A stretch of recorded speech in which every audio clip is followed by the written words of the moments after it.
Okay, so I was looking at this graph that was put on Uber's website today, and I thought it looked too good to be true. How amazing that Uber drivers make more money than any other type of transportation driver.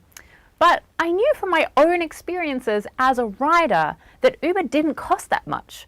So it seemed weird that Uber was really cheap as a passenger, but yet Uber drivers make so much money. How does that work? Well, we did some math to find out the facts that Uber doesn't want you to know. So here's the sad truth about the type of driver that is on the road for Uber right now. This is an image from Uber of the rates that drivers make in LA, 90 cents per mile. Now, Uber has cut pay to drivers in Detroit all the way down to 24 cents a mile, but we're going to stick to the 90 cents LA example for now. So I wanted to calculate how much Uber drivers actually get to keep out of that 90 cents per mile. Let's have a look. So first of all, Uber takes 25% of the cut for new drivers that signed on to drive for Uber from Q3 2015. So now we're down to 67.5 cents per mile. Then you have to deduct tax because Uber doesn't withhold tax on your behalf. So in some LA counties, sales tax is as high as 10%. And since Uber doesn't withhold taxes for you, the drivers are responsible for keeping this money aside to pay the tax department come April. So with the 10% deducted, we're now down to just over 60 cents. Now we need to factor in depreciation of a car. So a car is an asset like anything else and will eventually wear out and you'll have to buy a new one.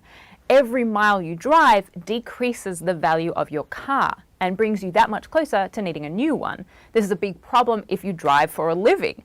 You're going to need to buy a new car every 2 or 3 years, and the cost of a new car is pretty significant. The IRS estimates that the cost to drive a vehicle for work purposes is 54 cents per mile, and this is broken down into fuel cost at an average of 12 cents per mile, depreciation at 24 cents per mile, repair, tires, and maintenance comes down to about 9 cents per mile, and insurance, license, registration, finance, fees, all of that stuff averages out to about another 9 cents per mile. So with the 54 cents depreciation, repairs, and fuel accounted for, we're now down to just over 6 cents per mile that actually goes into the hands of an Uber driver.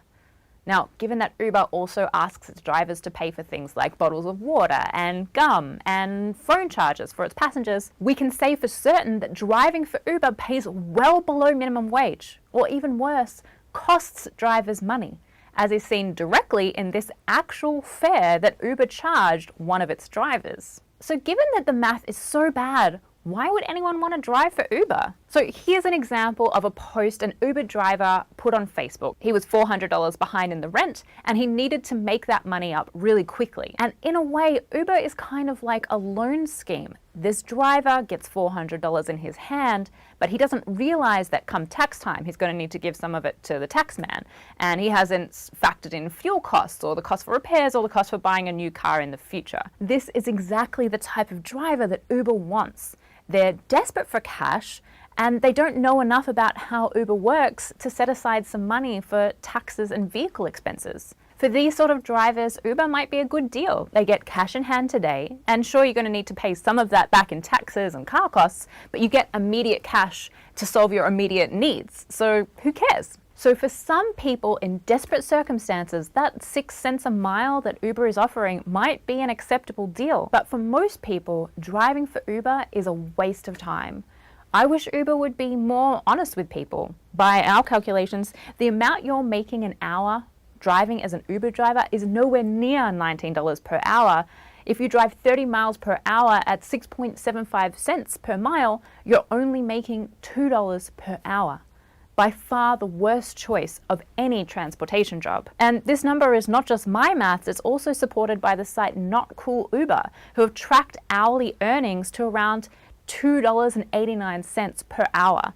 And after vehicle fees are taken into account, that number is around zero. Now, I'm not against carpooling services. We all need transport, and I know that I'm a frequent user of Uber and Lyft. But I think Uber is going about it in an unethical way, which makes me unethical for supporting them as a customer. Uber could easily fix this situation by reducing their commission, or by making rates more reasonable, or by giving riders the option to tip their drivers like we do in hospitality. or just by being more transparent. But that would mean admitting that they've generated significant revenue from effectively exploiting their drivers. So the truth is, Uber benefits from maintaining this status quo. Uber's currently reported to be making $10 billion a year in revenue, and that money has to come from someone. Just don't let that someone be you.